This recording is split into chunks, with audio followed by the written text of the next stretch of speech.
12 red flags about her sexual past you should never ignore. You like her, she's attractive, but something in your gut feels off the stories she tells. The way she downplays her past, it's not adding up. This isn't about puritanical judgment or shaming. We're talking about psychological patterns and behavioral footprints, the kind her past quietly leaves behind. Most guys miss these red flags until they are deep in regret. But not you. Not after this. Watch closely, because the last one is the red flag even experienced men overlook, and it changes how you see everything. 1. She's always had more stories than lessons. When she opens up about her sexual past, if she ever does pay attention to the pattern, not just the details, if her stories are always about wild adventures, drama-fueled nights, or taboo flings, but never include what she learned from them, that's a red flag. We all have a past, but if she treats hers like a highlight reel instead of a history of decisions with consequences, she may not be reflecting deeply, and if there's no reflection, there's probably no growth. This isn't about how many, it's about how she frames her past. Is she revisiting memories or reliving them when someone continually relives old experiences instead of learning from them? It shows that they have not moved far from the emotional space those choices came from, and this lack of emotional evolution often repeats itself in future connections. 2. She jokes too easily about things most people outgrow. Humor can be revealing, especially when it is used to mask unresolved habits.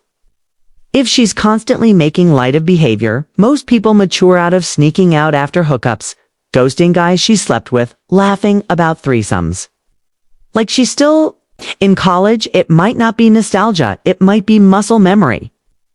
Some women cling to that identity because it is tied to a time when they felt most desired, most powerful, or most in control.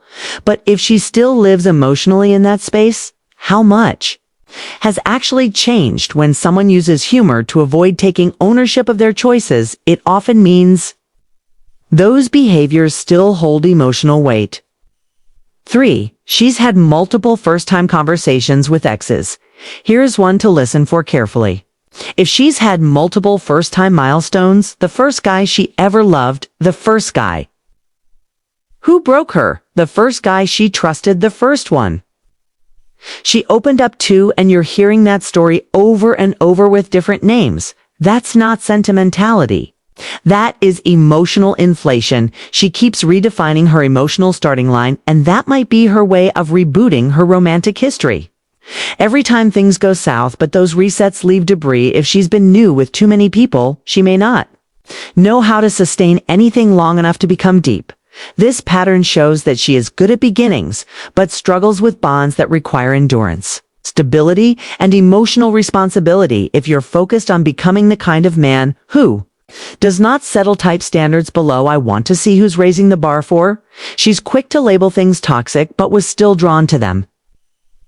If she frequently describes her past flings or relationships as toxic, chaotic, or just physical, yet her tone is almost fond or even defensive, she might still be addicted to that emotional roller coaster.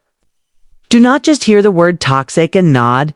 Ask yourself, is she justifying chaos because it gave her intensity? Sometimes people confuse heat with depth. If she chased chaos in the past and still seems intrigued by it, you might be her next adrenaline hit, not her safe space. And safe in the long run is what holds emotional patterns tend to repeat until someone confronts them directly. 5. She says her past does not define her, but refuses to talk about it. Everyone has things they would rather not revisit. But if she completely shuts down when the topic of her past comes up, or brushes it off with a spiritual line, like "that's not who I am anymore," pay attention. Growth usually comes with context. If she's done the work, she should be able to talk about it, not in detail, but in ownership.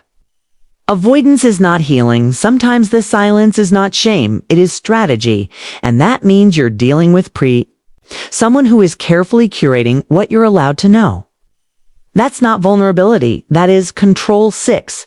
She talks about her freedom phase like it was mandatory. There's a specific kind of language you will hear from women who went through an unfiltered phase of casual experiences and now try to make it sound noble.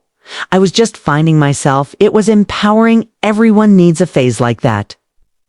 Do they or did she need to rationalize choices that left her feeling empty? This does not mean anyone who experimented is damaged, but if she cannot talk about that phase without turning it into a manifesto, she might still be clinging to the idea that it was necessary not because it was, but because without that justification, the regret is too loud. To phase 7, her body language shifts when certain names come up.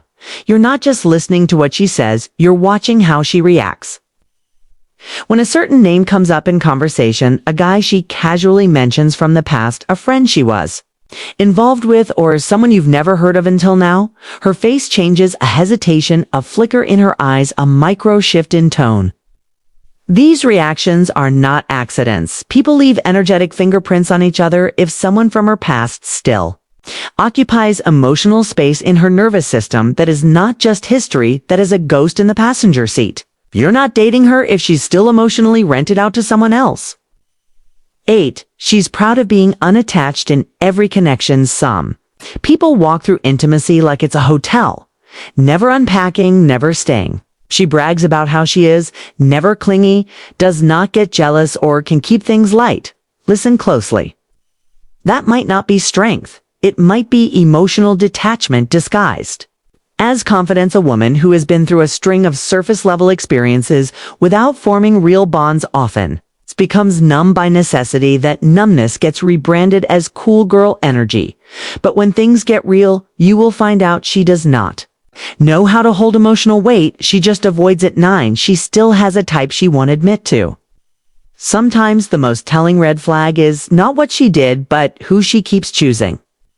If you hear recurring themes in the kind of men she is drawn to, emotionally unavailable creatives, chaotic alpha types, or men who never commit, but she insists that's not me anymore, take pause. People do not magically shift desires just because the last person hurt them if she has not unpacked why she was attracted to that energy in the first place. She is likely still craving that same stimulus. She might want you as the safe bet, but miss them when things feel too calm. And if you do not create friction, you might bore her. 10. Her stories lack female accountability. If every time she opens up about her past, the narrative is full of men who were players, liars, manipulators, or emotionally stunted, yet she was just a passive bystander, that's a red flag. Not about the men, but about her ability to self-reflect. Women who grow from their past do not just blame the characters, they study the script, they own their part in the pattern. She never says things like, I ignored red flags, I stayed too long, or I was not ready either. Then she is not healed. She has just edited the story to protect her ego. 11. She romanticizes things that were clearly one-sided.